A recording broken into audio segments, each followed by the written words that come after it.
Bloody hell.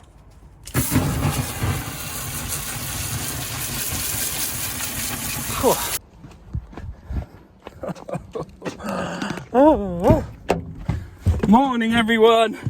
Oh, I'm running late. I've got to go and see a new client today, and the worst thing you can do is be late to go and see a new client. So I'll go and have a look, I'll get some pictures, and then we've got a little job to do at home, so we'll do that. Oh, that's awkward. Look, there's an electrician's van parked just there. So luckily, I'm 5 minutes early, so a couple of bonus points already there. That's a little tip for you. Get to the frigging job early rather than later, yeah? So there we go. I'll go through my list. I've been to have a look. Sorry, there we go. Like you've been and seen it. You haven't seen anything. So I'll go through my list and I'll put some pictures on here so I can just talk and you can look at the pictures. So the hob and oven has got a tripping issue.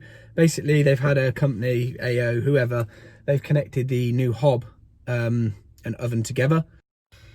For some reason, they disconnect the oven off of the ring final, which is fine for it to be on there because they're only low load. Ring final in the kitchen, and they connected the hob and that, so that's now tripping a 32 amp breaker. They want a dishwasher potentially putting in, but they've got this tripping issue on some sockets as well. The board, have a look at the board. It hasn't been tested since 1997. There's no RC protection on anything. And there's a weird, if you see the one turned off there, it's marked up garage. There's no garage, there's like a freestanding bit at the end of the garden, probably about 30 meters away. And it's never been connected. And as you can see from the picture, it's just, well, it's connected, it's turned off, but it's just shoved in the end of this pipe full of water, bare connectors and conductors. Okay, so that needs addressing as well. She wanted the board upgrading, but I said I'm not coming to do the board until I've done an EICR on it, so I'm going to do a test and inspect on it first. And then I said, well, can I have a quick look? It says you got a shower. She said, we haven't got a shower, we've got a mixer shower and it's got a pump. Okay, so, and then I went up to have a look upstairs, and someone's disconnected the shower, and they've put a normal pump shower on the mains there. Okay, so it's got a 6mm going up, but she wants a towel rail. So I said we could potentially do something with this circuit and wire a towel rail off of that as well through a fuse spur and a timer. Okay, the shower pull switch is wired backwards, it never goes off. The neon, the spots in the bathroom, as you can see from the picture, I think the husband's done a DIY disaster. He's put some spotlights. I'm not sure the IP rating of these, but I doubt they're correctly IP rated for the zone. And then the shower light, it's just an horrible light full of flies, so they want some sort of spotlights doing in the lava and plaster ceiling.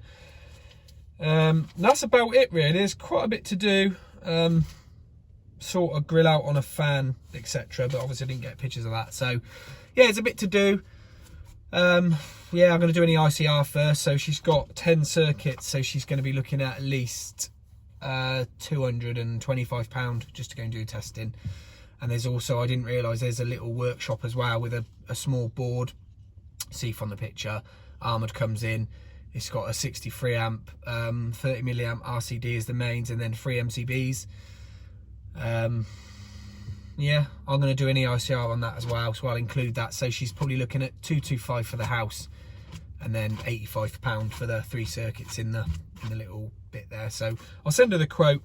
I said there's no point in me pricing any of this yet until we do the EICR and find out if there is actually a wiring fault. Because I said if I come to change the board and you've got neutral earth faults everywhere and shared neutrals, because it looks like that sort of property where there's been a lot of DIY going on, I said it'll be an absolute nightmare. So I want to do all the testing first before I even consider giving you a price for the board. So let's go and get on with some work. So as you can see, I did that classic thing the other day, pulling this plug out, and it's broke the lug on the plasterboard box. So I'm not just showing you how to change a socket, because that's not what I want to do. I want to just talk to you about something else. Let me just show you. So give me your thoughts on these. Bearing in mind 99% of the houses built now in the UK are new builds and they have timber walls. Why aren't we fitting, and why aren't they fitting intermittent pads in the back of plasterboard sockets boxes, when we know that behind here is effectively as well, this is my loft, there's timber, so I'm going to be fitting one onto this socket. Okay, and then I will do the rest because I've bought 5 of these. They're not cheap. I know the price sort of outweighs, but also you're breaching this plasterboard, which is potentially the firewall, putting a socket in, and then if there was a neutral fault or something in the back of this socket, it might not come apparent until you put a big load on it like a heater. And then Mr. and Mrs. Jones are asleep upstairs and they got the heater going away, and then you've got some arcing out going in the back here. It's going to melt that box, and then fire's going to go straight up into the wall, burn all the timber, and away goes the house. So this could potentially save someone's life. So for the price, I think this is like £2 per one, and they're the same price for the single. So I'm going to fit one of these in. We're just going to have a look. As always, works safely. Okay, socket's isolated, and we will prove dead with our test meter. So socket is isolated and we're good to go. We're good to work on this one. As you can see, I wired this in LSF. I just wanted the cables in the back there to be LSF. There's no reason they needed to be. I just wanted them to be. As you can see there, that lug is completely snapped on that box there. So I'm just going to just get this whipped out quickly.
Bloody hell, that was a nightmare.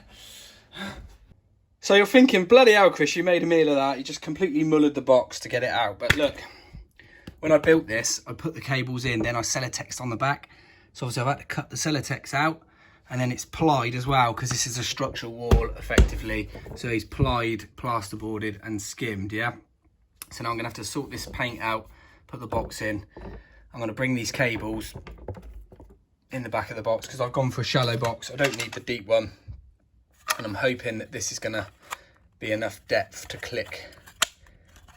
Probably not going to be enough depth there. I'll check that measurement, but I might have to bring that, cut that little bit of wood out there to get those wings to sit out. So if you see there, if you come across this situation, if you look inside there, these wings have got a little bit of plastic there that gives them the strength. Obviously if you try and push that in there, it's going to catch, and then there's not enough depth obviously on this box to go behind that ply and this, so I'm going to have to just nibble that ply out so it can just bite onto that plasterboard there.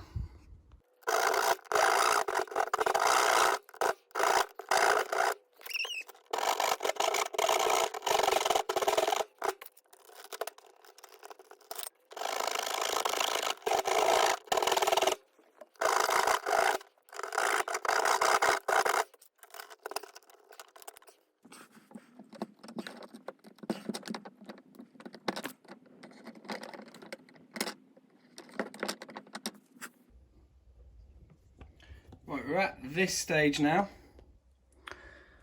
So Ursa doubled over, singly sleeved. Eagle eye viewers, yes, I did put them in the same sleeve, but they've gone in there on their own now, okay? That was 6-7 years ago. I know the regs haven't really changed that much, but that's what I did back then. So what we're going to do is get this pad put into this box now. Should be fun.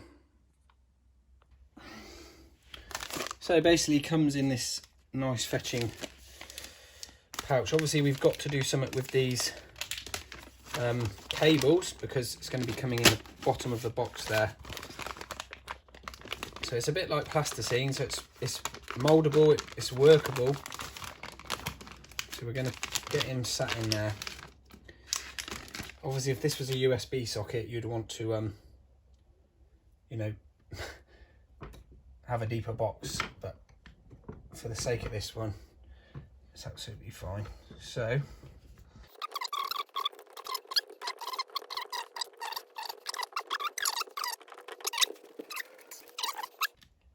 just going to trim the excess off. I want to let you know it does stain your walls. Like so.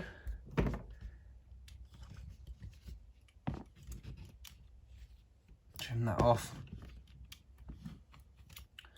And then I'm going to get the excess packing down on those cables there. Bit in there. So this will, in the event of a fire, should swell up and cause a nice tight seal in the back of that box and stop anything from breaching into the loft area where it can, you know, wreak its havoc, because there's obviously steels and timber sat in the back of this loft where the new floor and stuff is. So that's in there now. We'll get that put back together quickly, and then what we'll do, we'll go outside with the rest of this, with this offcut, and we're going to see what happens when we apply some heat to it, yeah?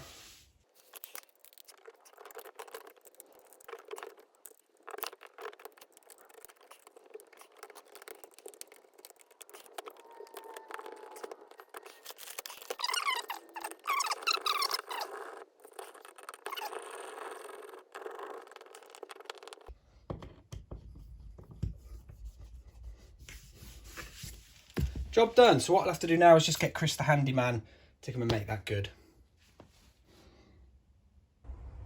Okay, I got a bit of that sat in the log burner. We're just going to see what happens.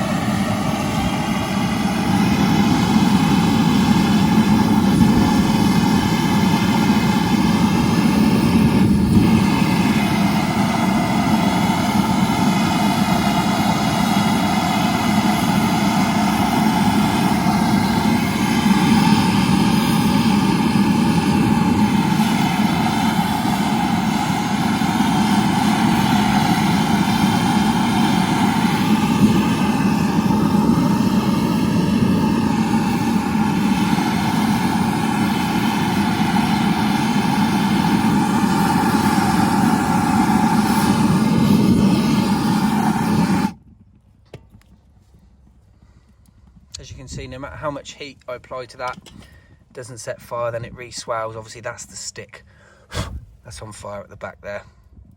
But yeah, it's done its job. Look, it's not doing anything really, look.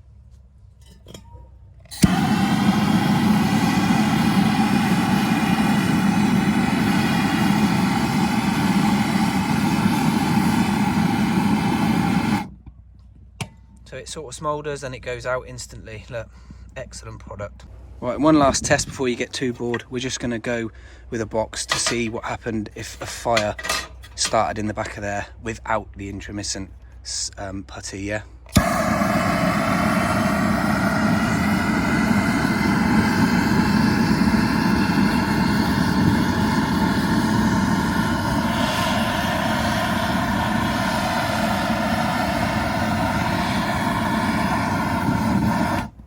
Okay, there you go. Horrible black smoke, boxes completely obliterated. It's actually giving fuel to the fire, and then that will be ripping through your house. Oh, bloody hell.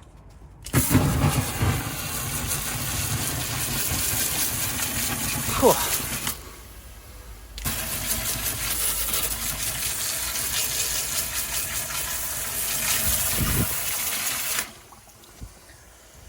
So that is what is left of your plastic box. Not a bloody lot, eh? So there we go. If you found the video interesting, please give it a thumbs up. Give me a comment down below. Let me know what you think of these products.